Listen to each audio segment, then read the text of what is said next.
Hey, hey, hey! Mga bay, mga inday, mga amigo-amiga diha! Kamusta mo diha? I hope you're doing okay. This is Steve with Stefan's World. Kung wala pa mo nag-subscribe, please subscribe and like my videos and click that notification bell para ma-update mo. And karon in this video, I will show you how to cook some special bulalo. Bulalo, pero special bulalo. Okay, so I'll show you the ingredients. Alright, so mauni atong mga ingredients para sa atong special bulalo. So number 1, we need some soup bones. Number 2, we need some beef meat.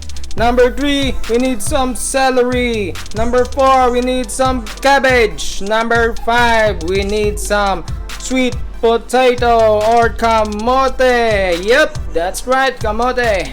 And para sa atong mga spices, we just need laurel or bay leaves, some black pepper, some salt, and beef cubes. So, ganyan lang kasimple guys ang mga ingredients natin.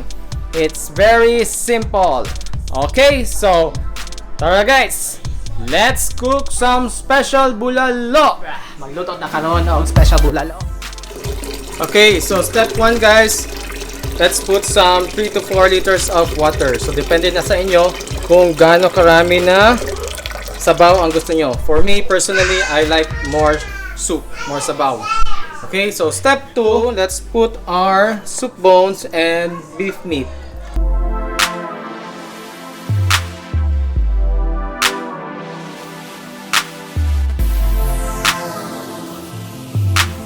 Okay, third step, pabukalan na nato siya. So let's put the heat to high para paspas mo bukal.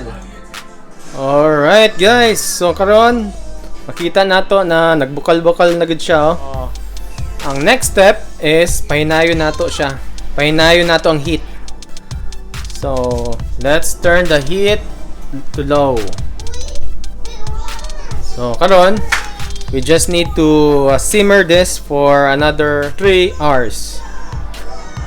So, yan ang sekreto guys para humok ang beef.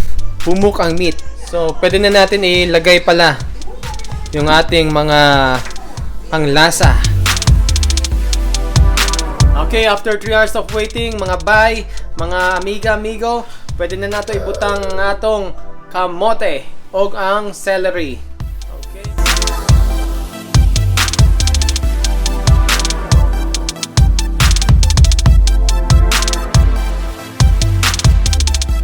Okay, let's cover it up and wait for another 30 minutes. After 30 minutes, it's time for us to put the cabbage.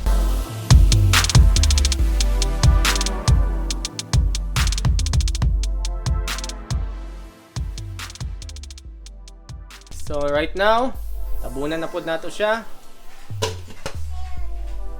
And turn off the heat. Okay? Let's just turn off the heat.